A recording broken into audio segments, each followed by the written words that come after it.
I mean, I've given CDs to lots of people, but no one ever changed my life like Luke has. So. I was down in a part of the world I'd never been before, in Bridgetown, playing the Blues Festival. And as I was driving, just about to get onto the highway, I saw this sort of leather-clad figure walking along the side of the road, and I thought he's obviously going into Bridgetown, so why don't I stop and give him a lift?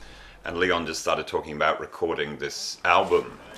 As we were pulling up, he pulled out a CD. As soon as I heard the guitar, I'm like, oh, this is really strong guitar. And so instantly I turned it up and I'm like, oh, this is interesting. And then the voice comes in. Well, out here in the summertime, and I was hooked. out here in the summertime, there's fires that burn. 3 days later, I got a phone call from him telling me that he really liked the music. So I put the music up on my Bandcamp page, which is where I have most of my albums. And after about 6 months, particularly the first track on the album, Devil's on the Loose, has become my #1 downloaded track. I started out in Perth, I suppose 1972, would have been the first band that me and my brother, who was a drummer, put together.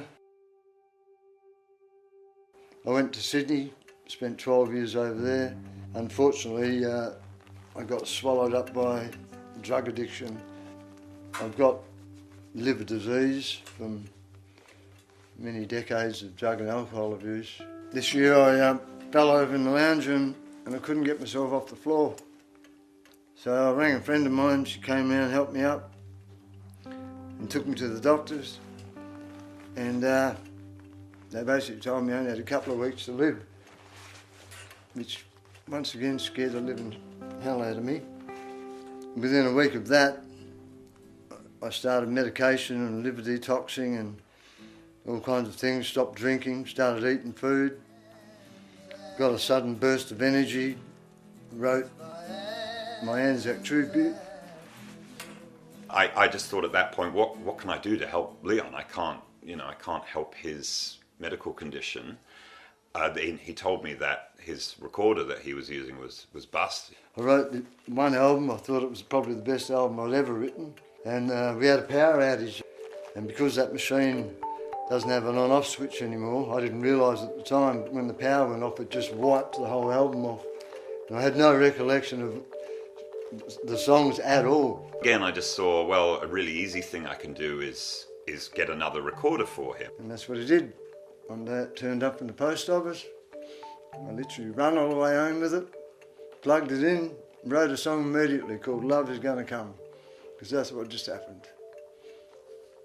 The reason Grindhowl Screech has resonated with so many people is that the music is just so honest and raw and authentic. I couldn't believe that no one else had heard it, that, you know, I had the opportunity to share it with people.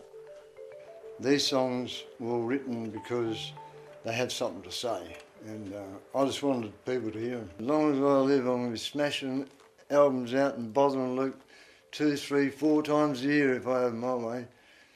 I've got a purpose now, so I know what I'm doing for the first time in my life, probably. The first time ever. It feels good.